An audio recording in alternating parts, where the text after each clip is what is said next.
बिस्मिल्लाहिर्रहमानिर्रहीम। अस्सलाम वालेकुम डियर स्टूडेंट्स। आज हम जो टॉपिक स्टडी करने जा रहे हैं वो है nuclear reactor. Again nuclei of element से ही रिलेटेड टॉपिक है, तो चलिए स्टार्ट करते हैं।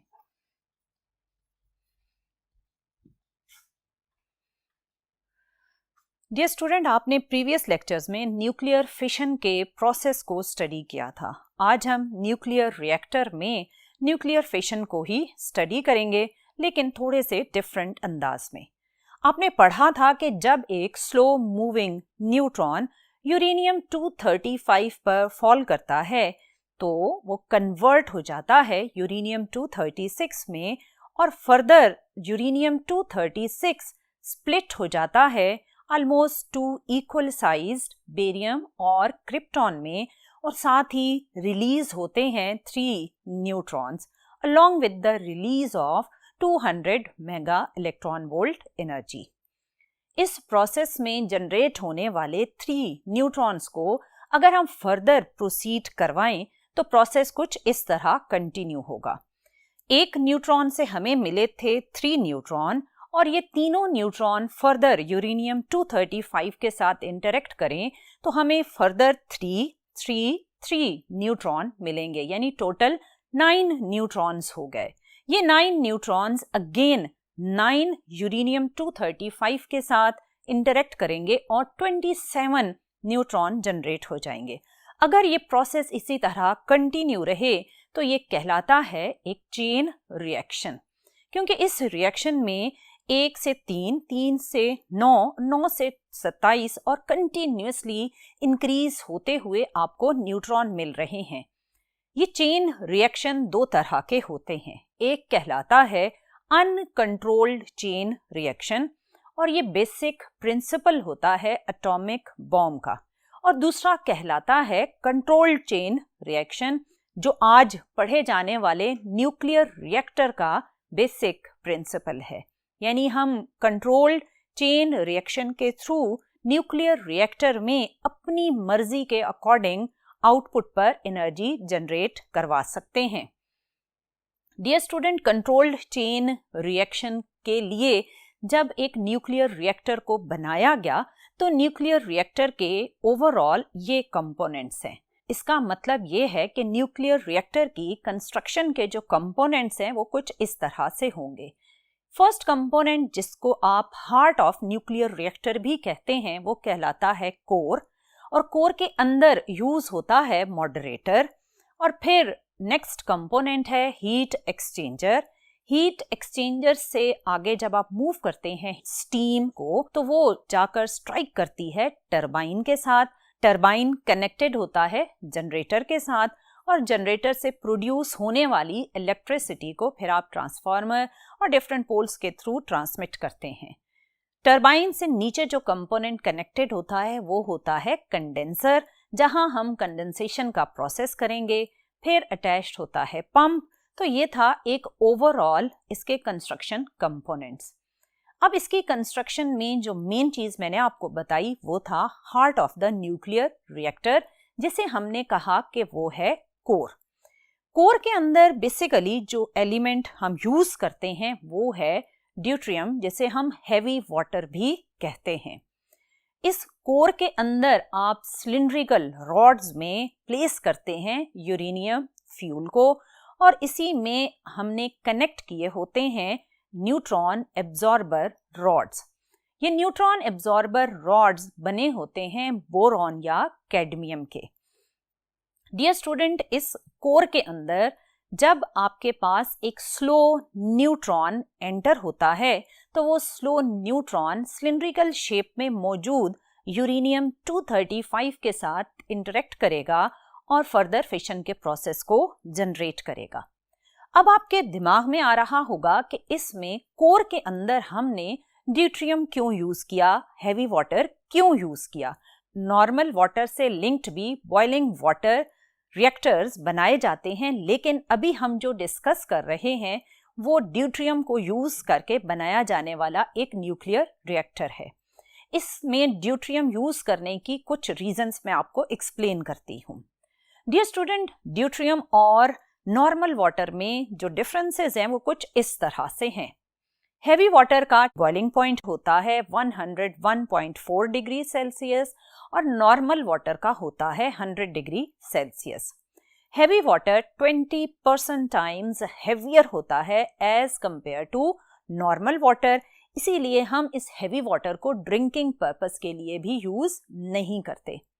तीसरी जो मेन रीजन है जिसकी वजह से हम ड्यूट्रियम को प्रेफर करते हैं वो है neutron absorption behaviour. Normal water ज्यादा न्यूट्रॉन्स को एब्जॉर्ब कर लेता है जबकि ड्यूट्रियम न्यूट्रॉन एब्जॉर्ब नहीं करता। क्योंकि नॉर्मल वाटर ज्यादा न्यूट्रॉन्स एब्जॉर्ब कर लेता है इसलिए एक चेन रिएक्शन को कंटिन्यू करवाना थोड़ा मुश्किल हो जाता है। थोड़ी ही देर में क्योंकि ज्यादा न्यूट्रॉन्स एब्जॉर्ब हो जाते हैं तो रिएक्शन स्टॉप हो जाता है। इन रीजंस की वजह से हम प्रेफर करते हैं ड्यूट्रियम को। ड्यूट्रियम हमें इसके साथ साथ एक और भी बेनिफिट देता है और वो है मॉडरेटर का। क्योंकि हमें फिशन के प्रोसेस में चाहिए स्लो न्यूट्रॉन्स, जब न्यूट्रॉन फर्स्ट स्प्लिटिंग से जनरेट होते हैं तो वो तीनों न्यूट्रॉन बहुत ही हाई एनर्जी के न्यूट्रॉन्स होते हैं। इन न्यूट्रॉन्स को स्लो करने के लिए ड्यूट्रियम का रोल होता है। अगर एक न्यूट्रॉन ड्यूट्रियम के साथ कोलाइड करेगा तो वो बाउंस बैक करेगा और उसकी एनर्जी कम हो जाएगी। D2O या हैवी वाटर जिसे आप ड्यूट्रियम भी कहते हैं, ये हमें मॉडरेटर का रोल भी देता है।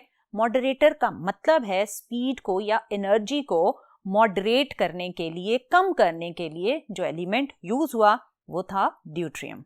आपने देखा कि ड्यूट्रियम और नॉर्मल वाटर में क्या डिफरेंसेस थे। उनके बॉइलिंग पॉइंट में फ़र्क था, उनके मैस में फ़र्क था और न्यूट्रॉन एब्जॉर्प्शन पावर में भी फ़र्क था। और ड्यूट्रियम की वजह से हमें मॉडरेटर का भी रोल मिला। इसी कोर के अंदर जब हमने फिशन का प्रोसेस स्टार्ट किया तो स्लो न्यूट्रॉन की हेल्प से हमने स्टार्ट लिया था। जब स्लो न्यूट्रॉन इंसिडेंट हुआ तो बनने वाले थे 3 फास्ट न्यूट्रॉन। उन न्यूट्रॉन्स को आपने मॉडरेटर की हेल्प से स्लो कर लिया। वो 3 स्लो न्यूट्रॉन फिर फर्दर फिशन करेंगे और एक चेन रिएक्शन स्टार्ट लेगा और ह्यूज एनर्जी कोर के अंदर जनरेट होना स्टार्ट हो जाएगी। और इस ह्यूज हीट एनर्जी की वजह से कोर का temperature 500 degree Celsius, 600 degree Celsius और समटाइम्स इससे ज़्यादा तक पहुंच जाता है। अब यहाँ पर स्टूडेंट के दिमाग में मोस्टली ये क्वेश्चन आता है कि जब इतना ह्यूज टेम्परेचर आएगा तो ड्यूट्रियम का तो बॉइलिंग पॉइंट था 101.4 डिग्री सेल्सियस, तो वो तो बॉयल होना स्टार्ट हो जाएगा और स्टीम में कन्वर्ट हो जाएगा।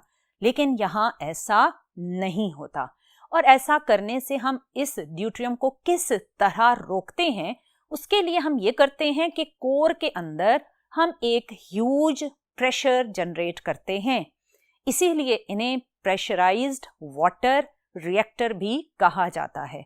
ह्यूज प्रेशर जनरेट करने से ड्यूट्रियम का बॉइलिंग पॉइंट बहुत ज़्यादा इंक्रीज कर लिया जाता है।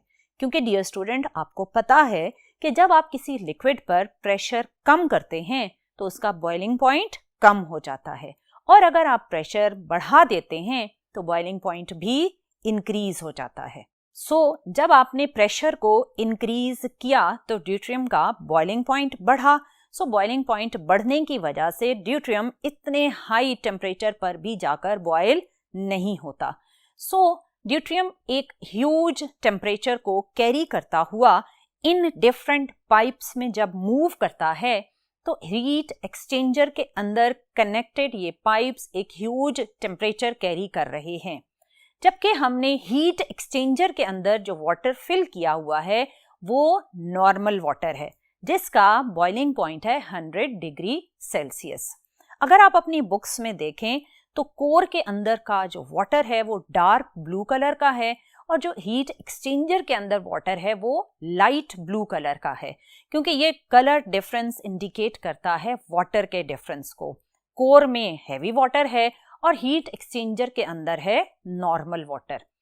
जब इन पाइप्स में एक ह्यूज टेम्परेचर कैरी करता हुआ ड्यूट्रियम हीट एक्सचेंजर के अंदर से मूव करता है, तो ये पाइप्स हैं मेटेलिक पाइप्स, तो हीट कंडक्ट होगी और कंडक्शन की वजह से हीट एक्सचेंजर में मौजूद नॉर्मल वाटर बॉयल होना स्टार्ट हो जाएगा और एक ह्यूज स्टीम जनरेट करेगा। इस स्टीम का टेम्परेचर 300 डिग्री सेल्सियस तक होता है। अब आप इस पाइप से स्टीम को मूव करवाएंगे टुवर्ड्स द टरबाइन, क्योंकि ये हाई टेम्परेचर स्टीम है, सो इसका प्रेशर बहुत ज़्यादा होगा और इस ह्यूज प्रेशर की वजह से टरबाइन मूव होती हुई आपको नजर आई। जैसे ही टरबाइन मूव करेगी, तो आपने जनरेटर्स में पढ़ा था कि टरबाइन के मूव करने से जनरेटर्स इलेक्ट्रिसिटी जनरेट करते हैं। सो ये टरबाइन कनेक्टेड होती है जनरेटर के साथ और जनरेटर प्रोड्यूस करता है इलेक्ट्रिसिटी, जिसे आप ट्रांसफार्मर या पोल्स की हेल्प से ट्रांसमिट करते हैं। अगर आप टरबाइन के नीचे देखें तो आपको कंडेंसर नजर आएगा। ये कंडेंसर कंडेंसेशन का प्रोसेस करेगा। जब मैंने आपको विल्सन क्लाउड चैम्बर पढ़ाया था तो मैंने आपको कंडेंसेशन का प्रोसेस समझाया था कि कंडेंसेशन वो प्रोसेस है जिसमें वेपर्स वाटर ड्रॉपलेट्स में कन्वर्ट हो जाते हैं। सो यहाँ पर भी कंडेंसर यही करेगा कि कंडेंसेशन के प्रोसेस की वजह से वो वेपर्स जो स्टीम के वहां तक पहुंच रहे हैं उन्हें दोबारा वाटर में कन्वर्ट कर देगा और ये वाटर फिर आपको एक पंप नजर आएगा। इस पंप के थ्रू हम इस वाटर को दोबारा हीट एक्सचेंजर की तरफ ट्रांसपोर्ट कर देते हैं। सो आपने देखा कि किस तरह कोर के अंदर जनरेट होने वाली एक ह्यूज अमाउंट ऑफ एनर्जी को आपने ड्यूट्रियम के थ्रू हीट एक्सचेंजर तक कंडक्ट करवाया और हीट एक्सचेंजर से फिर स्टीम के प्रेशर को आपने यूज किया और कन्वर्ट किया स्टीम प्रेशर को इलेक्ट्रिकल एनर्जी में। सो डियर स्टूडेंट, यहाँ तक तो आपने ये देखा कि किस तरह कोर से आप हीट एनर्जी को मूव करवाते हैं टुवर्ड्स द आउटपुट, और आपने ये भी देखा कि न्यूक्लियर फिशन में प्रोड्यूस होने वाली एनर्जी को आपने किस तरह यूजफुल पर्पस के लिए ट्रांसफॉर्म किया। अगर हम इसके कोर के अंदर डिफरेंट प्रॉब्लम्स को डिस्कस करें तो वो प्रॉब्लम्स कुछ इस तरह से हैं। क्योंकि हमने इसमें यूरेनियम को एज अ फ्यूल यूज किया है, तो नेचुरल यूरेनियम में 99.28% होता है यूरेनियम 238 और यूरेनियम 235 की परसेंटेज है 0.72। आप देख रहे हैं कि इसकी परसेंटेज बहुत ही कम है।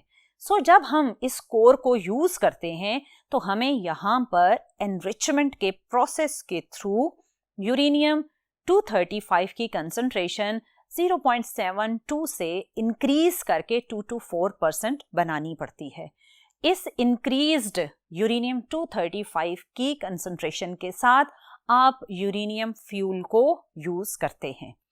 अब जब इसमें न्यूट्रॉन फर्स्ट फिशन के प्रोसेस में जनरेट होते हैं तो हमें उनकी स्पीड को कम करना पड़ता है। क्यों? क्योंकि हमें फिशन इन यूरेनियम 235 के लिए जो एनर्जी चाहिए वो है 0.04 इलेक्ट्रॉन वोल्ट, जबकि जो न्यूट्रॉन रिलीज होता है उसकी एनर्जी होती है 2 मेगा इलेक्ट्रॉन वोल्ट से लेकर 5 मेगा इलेक्ट्रॉन वोल्ट तक।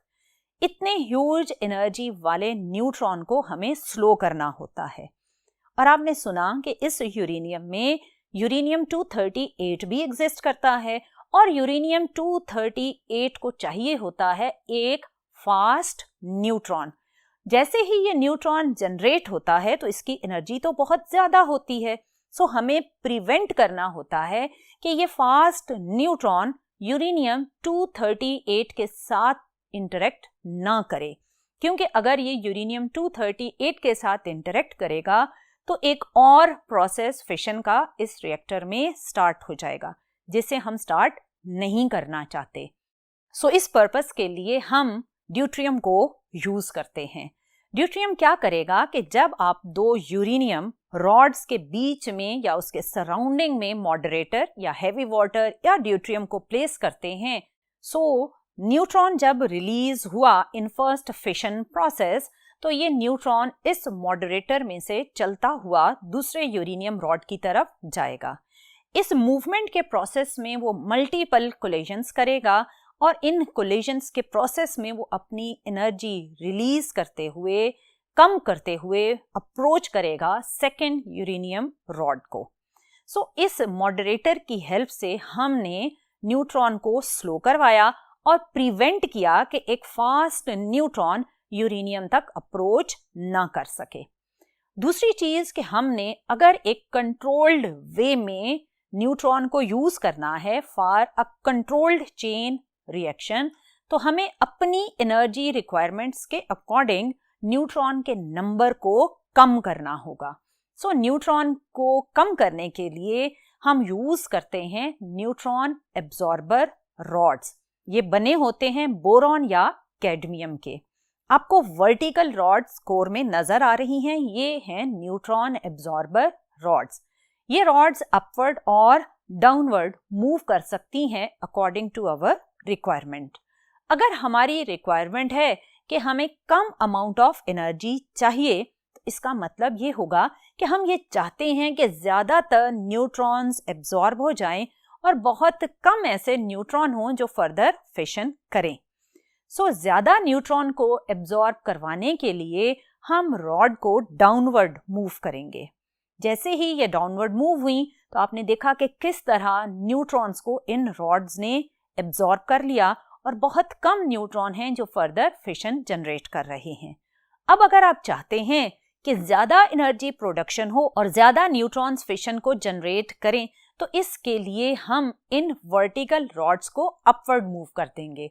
जैसे ही ये अपवर्ड मूव हुई तो न्यूट्रॉन एब्जॉर्प्शन का रेट ऑटोमेटिकली कम हो गया और ज्यादा न्यूट्रॉन्स अब अवेलेबल हैं फिशन के प्रोसेस को जनरेट करने के लिए। सो डियर स्टूडेंट, अगर आप कंप्लीटली रिएक्शन को स्टॉप करना चाहते हैं तो आप इन रॉड्स को कंप्लीट इस कोर में डिप कर देंगे और थोड़ी ही देर में ये रिएक्शन कंप्लीटली रुक जाएगा। सो आपने देखा कि किस तरह हमने मॉडरेटर को यूज करके न्यूट्रॉन को स्लो किया और यूरेनियम 238 में फिशन के प्रोसेस को भी रोका और यूरेनियम 235 में फिशन के प्रोसेस को कंटिन्यू करवाया। और आपने ये भी देखा कि किस तरह हमने वर्टिकल रॉड्स की हेल्प से न्यूट्रॉन की अमाउंट को कंट्रोल किया। डियर स्टूडेंट, बोरॉन या कैडमियम वो मटेरियल होते हैं जो जब न्यूट्रॉन एब्जॉर्ब करते हैं तो वो अनस्टेबल नहीं होते, वो स्टेबल ही रहते हैं। इसीलिए हम इन मटेरियल्स को प्रेफर करते हैं क्योंकि न्यूट्रॉन एब्जॉर्ब करने से इनमें अनस्टेबिलिटी का फैक्टर नहीं आता। सो डियर स्टूडेंट, आपने देखा कि किस तरह एक फिशन के प्रोसेस से आपने डिफरेंट टेक्निक्स को यूज करते हुए रिएक्टर से एक यूजफुल अमाउंट ऑफ एनर्जी को प्रोड्यूस किया। डियर स्टूडेंट, इसका अगर हम ओवरऑल दोबारा रिव्यू करें तो इसमें कोर के अंदर आपने एक ह्यूज टेम्परेचर जनरेट किया without boiling the heavy water, और ये हैवी वाटर इन पाइप्स में मूव करते हुए टेम्परेचर को कंडक्ट करता है टुवर्ड्स द नॉर्मल वाटर। इसीलिए यहाँ पर क्योंकि हीट एक्सचेंज हो रही होती है, इसे हीट एक्सचेंजर कहा जाता है। यहाँ पर जनरेट होने वाली स्टीम जिसका टेम्परेचर था अराउंड 300 डिग्री सेल्सियस, उस स्टीम के प्रेशर की हेल्प से आपने टरबाइन को मूव किया और टरबाइन से जनरेटर को मूव किया और यहाँ पर स्टीम को आपने कंडेंसर के थ्रू दोबारा वाटर में कन्वर्ट किया।